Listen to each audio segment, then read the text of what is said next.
The winter of 1944 arrived early in central England. By November, a frost had settled across the flat Cambridgeshire fenlands that would not lift until well into the new year. At a reception camp outside the market town of Ely, a group of recently captured German soldiers had been processed, catalogued, and assigned to their barracks. They had been given beds, they had been given blankets, and they had been given food. Within 48 hours, 3 of them had lodged formal complaints. The food, they said, was unacceptable. The bread was too dense, the soup too thin. The portions, they argued with the particular confidence of men who had not yet grasped their situation, were simply not up to standard. The British officer who received the complaints read them carefully, set them down on his desk, and said nothing for a very long time. It is a story that has become something of a dark footnote in the history of the Second World War, not because of what the prisoners said, but because of what those complaints revealed. These men, captured on the Western Front and transported across the Channel, had arrived in Britain carrying a set of assumptions about the world. They assumed their captors were desperate. They assumed Germany was winning. They assumed that the Reich's industrial and agricultural machine was still the envy of Europe. They assumed, above all, that they deserved better. None of those assumptions were true, and by morning, most of them knew it. What makes this moment remarkable is not the arrogance. War produces arrogance in abundance, on every side. What makes it remarkable is the speed with which reality corrected it, and the specific, almost theatrical cruelty with which the truth arrived. Because these men did not simply learn in the abstract that Germany was losing. They learned it through their stomachs, through their feet, and through the slow, dawning recognition that the food they had just refused was, in fact, better than anything they had eaten in months. To understand what the German prisoners were actually experiencing when they arrived in British custody, you need to understand what the Wehrmacht soldiers' daily life had looked like for the preceding 2 years. By the summer of 1942, the German military's supply situation on the Eastern Front had already begun to deteriorate. The sheer scale of Operation Barbarossa, launched in June 1941 across a front stretching nearly 3,000 kilometers, had placed demands on German logistics that the Reich's infrastructure was never designed to meet. Horses, of which the Wehrmacht used over 600,000 in the first year of the campaign alone, were dying faster than they could be replaced. Railway lines captured from the Soviets ran on a different gauge, requiring either conversion or the use of captured rolling stock. Food, fuel, and ammunition were competing for the same desperately limited transport capacity. The official German field ration, the Heeres ration, was calculated at roughly 3,600 calories per day for frontline infantry. In practice, soldiers on the Eastern Front were receiving considerably less. Estimates from German Army Group Center supply records suggest that by the winter of 1942, many frontline units were receiving between 50 and 60% of their theoretical entitlement on a regular basis. The rest was lost to partisan attacks on supply lines, vehicle breakdowns, command priority disputes, and simple administrative collapse. The Western Front, by contrast, had for much of its early history been better supplied. France and the Low Countries were geographically compact, their road and rail networks in relatively good condition, and their agricultural resources available for systematic exploitation. German soldiers stationed in occupied France ate well by wartime standards. They wrote home about French bread and wine. They gained weight. But by late 1943 and into 1944, this too had changed.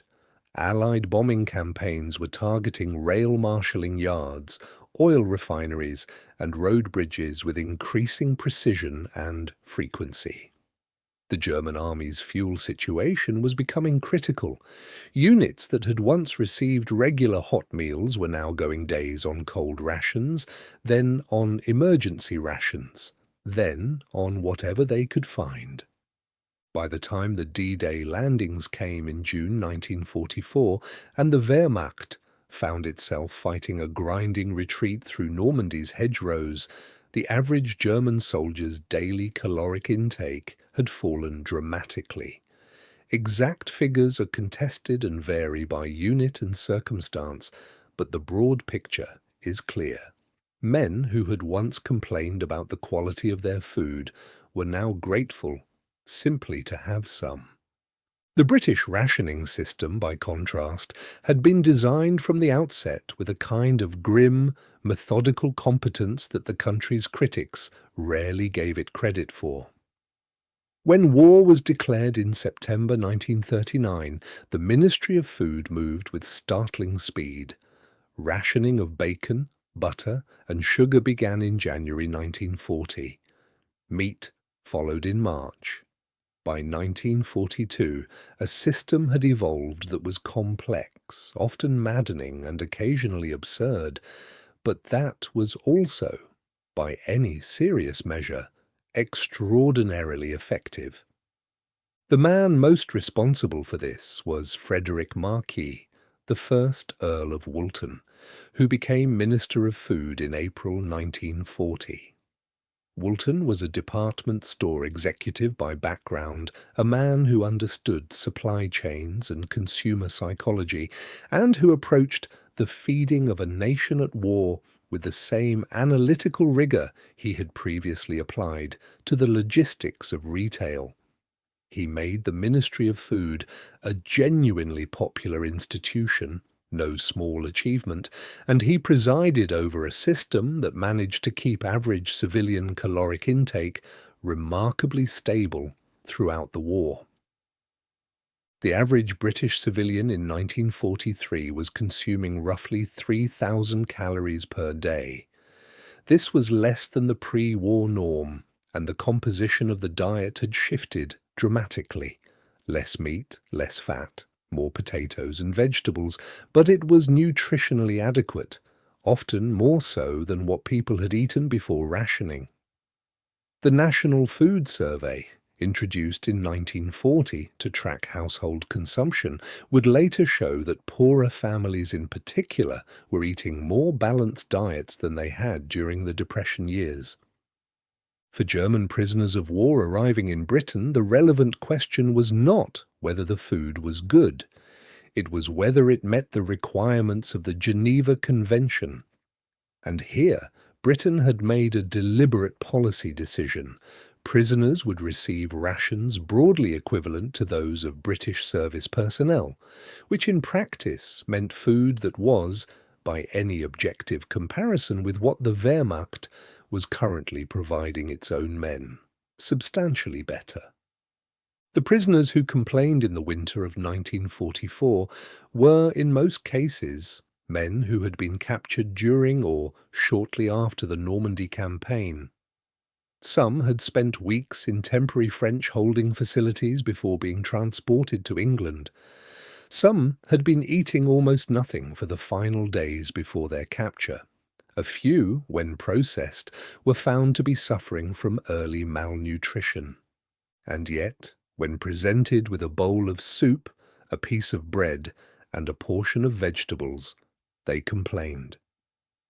If you are finding this interesting, a quick subscribe helps more than you know.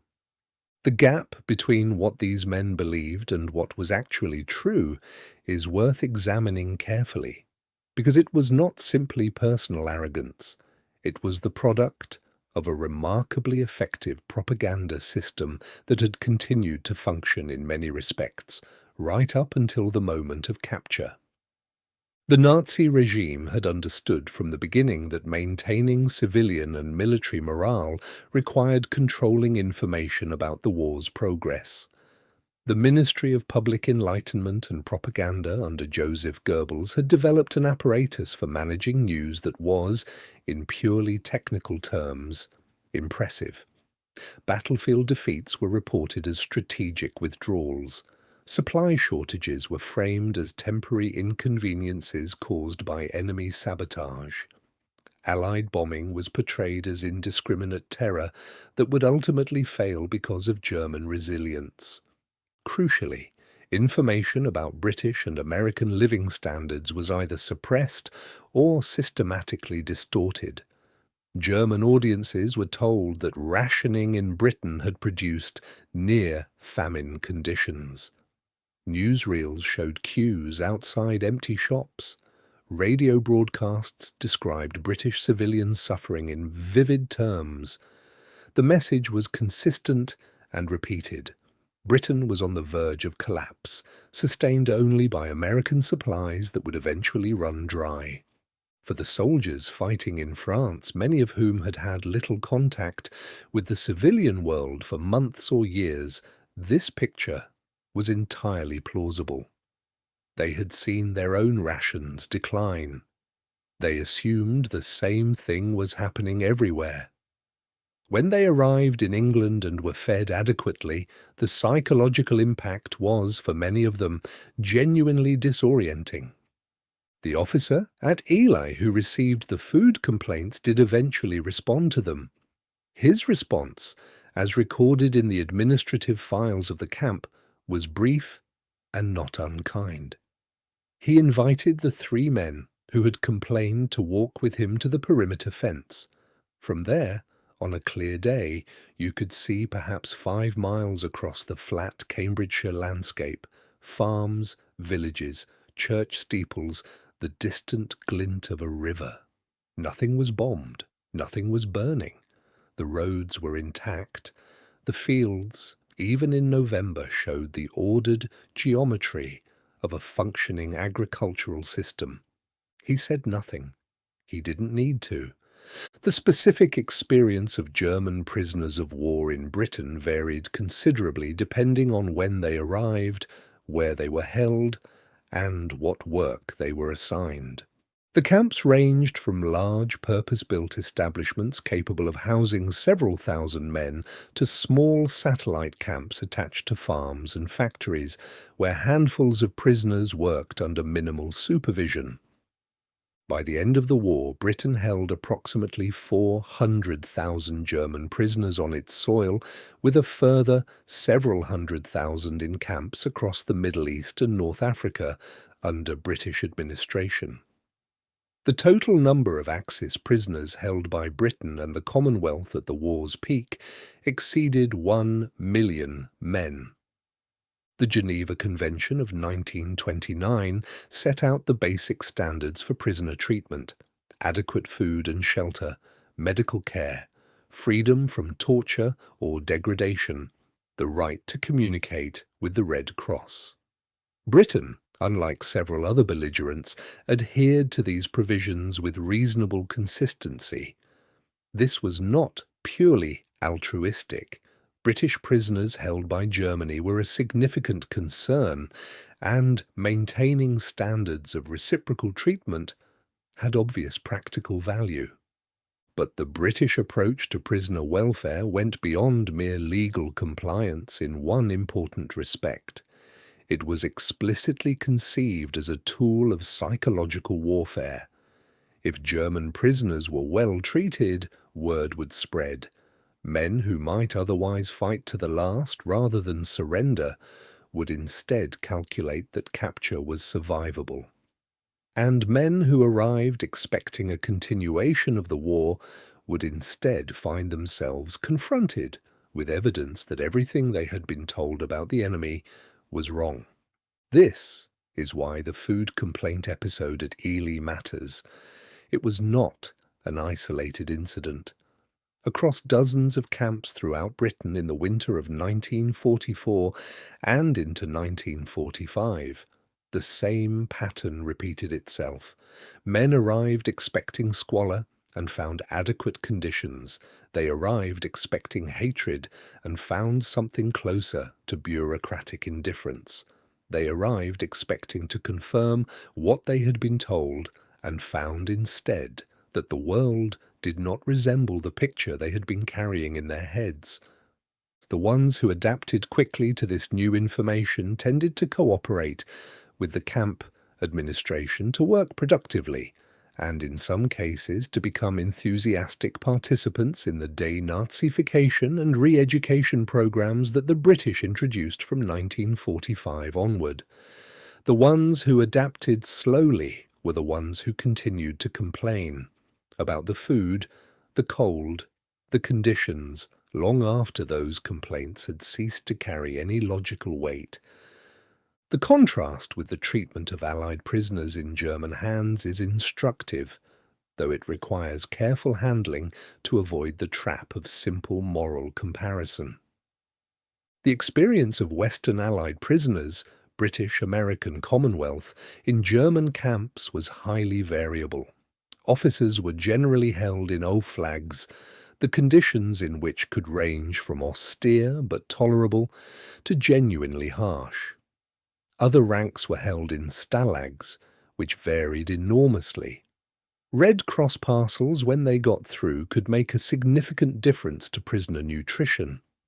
When they didn't get through, particularly in the final chaotic months of the war when German transport had effectively collapsed, men starved. Soviet prisoners experienced something categorically different. The Wehrmacht and SS treated Soviet prisoners in accordance with a deliberate policy of extermination through labor and starvation. Estimates of Soviet prisoner deaths in German captivity range from 2.8 to 3.3 million, a death rate that, at its peak in 1941 and 1942, exceeded 50%.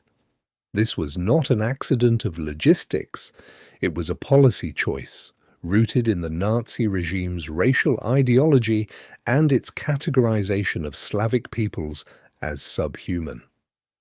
The German soldiers who arrived in British camps in 1944 were, in the majority of cases, men who had served on the Eastern Front.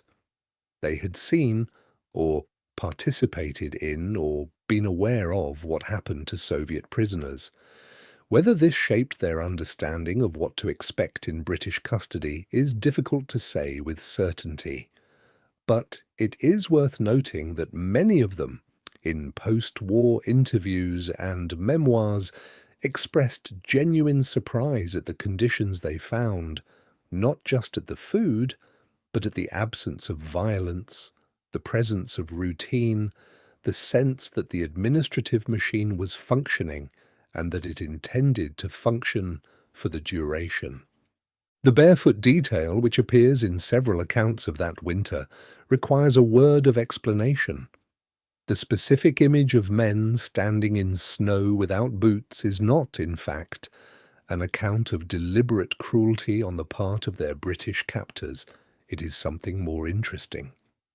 When German prisoners arrived at reception camps, they were processed and issued with replacement clothing where their own was inadequate. In some camps, particularly in the early weeks after D-Day, when the prisoner intake was far exceeding administrative capacity, this process lagged behind the arrivals. Men whose boots had been destroyed or lost in the fighting, or who had discarded them during a desperate retreat, sometimes spent hours in processing queues in inadequate footwear, or none at all. The juxtaposition was noted by several British camp staff in their private correspondence. Men who had arrived complaining about the quality of their dinner were, by the following morning, standing in a queue in the snow, holding their bowls, waiting for precisely that dinner. The thing they had refused the night before, the soup that was too thin, the bread that was too dense, had become the thing they were waiting in the cold for. Barefoot. It was not lost on anyone that this sequence of events had taken less than 24 hours. The psychological dimension of this is more significant than it might appear. The complaints themselves were not irrational given what the men believed. They believed they were in a temporary situation, that the war would turn, that their captors were desperate, and their own side ascendant. The food complaint was, in that context, a performance of continued status, a refusal to accept that the rules had changed. What the snow did, what the bare feet and the held-out bowl did, was make the performance impossible to maintain. You cannot simultaneously be a representative of the master race and be standing barefoot in an English November, hoping the soup is warm. The legacy of this episode is not, ultimately, about food. It is about the specific mechanism by which false certainty meets reality, and what happens in the gap between them. Germany in the Second World War produced some of history's most effective propaganda, and that propaganda's eventual failure is worth understanding as carefully as its initial success. The men who arrived at British camps in 1944 had been told a story about the world, and for a long time, in the early triumphs of the Blitzkrieg, in the fall of France, in the rapid advance into the Soviet Union, that story had seemed to be confirmed by events. This was propaganda's real power. Not that it invented falsehoods from nothing, but that it attached itself to genuine successes and convinced people that those successes were permanent. When they stopped being permanent, the story had no mechanism for correction. Men who had been taught to believe in German invincibility had no cognitive framework for German retreat. Men who had been told that British civilians were starving could not easily process the evidence that British civilians were adequately fed, and so they complained about the soup, because complaining about the soup was a way of insisting that the story was still true. For the British officer at Ely, and for his counterparts in camps across the country, managing this transition was a central task. You could not simply argue with a man's worldview. You could not hand him a newspaper and expect him to revise 20 years of ideological conditioning. What you could do was feed him adequately, keep him warm, and let the gap between what he had been told and what he was experiencing do the work for you. In most cases, eventually, it did. The camps where German prisoners were held have largely vanished. A few concrete foundations survive in remote fields. Some farm buildings that served as satellite facilities still stand, repurposed now as storage or converted into houses. The administrative records are held in the National Archives at Kew, where they remain available to researchers. Dense folders of intake forms, complaint logs, Red Cross inspection reports, and the occasional dry notation in a camp commandant's hand. Somewhere in those folders, if you know where to look, you will find a brief entry from a camp in Cambridgeshire, dated November 1944, recording 3 formal complaints about the quality of the evening meal and a follow-up note made the next morning that the same men had eaten everything set before them and asked for more. The officer did not comment further. He simply noted it and moved on. Some lessons, it seems, do not require annotation.